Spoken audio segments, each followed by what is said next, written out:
Sa kabila ng kanyang edad, umaarangkada pa rin sa pamamasada ang isang lola. Wala raw siyang planong pumreno dahil ang kanyang biyahe ay para raw sa pamilya.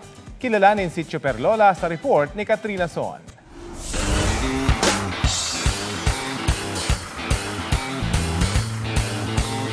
Simula alas 6 ng umaga, laman na ng kalsada si Lola Normina.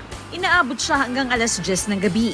Sa edad na 75, kaya pa raw niyang makipagsabayan sa pagmamaneho sa kalsada.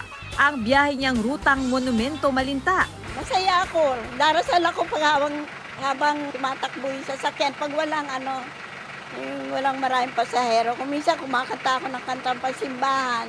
Sumasaya ako kasi yung mga bago pa lang akong nakita na nagdadrive, kinakausap nila ako. Bilib na bilib po ako kasi sa edad po niyang ganun, kaya pa po niya mamasada. Nakakabilib na matanda na, nag-ano pa rin siya, kumakayod pa rin. Siya, masipag. Edad niya po, nagsisilbi pa rin siya sa mga pasahero. Bata pa lang daw si Lola Normina nang makahiligang mag-drive ng jeep. Ito raw kasi ang negosyo noon ng kanilang pamilya. Noong 1997, pagka ginarahi ang jeep, iikot ko para tingnan ko kung kaya ko. Tapos nawili na ako noon ng pagdadrive. Taong 1998 nang simulan niya itong ipasada.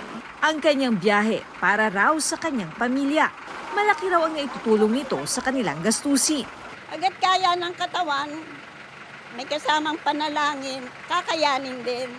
Katrina Son, nagbabalita para sa GMA Integrated News. Huwag magpahuli sa mga balitang dapat ninyong malaman. Mag-subscribe sa GMA Integrated News sa YouTube. Sa mga kapuso abroad, subaybayan nyo kami sa GMA Pinoy TV at sa www.gmanews.tv.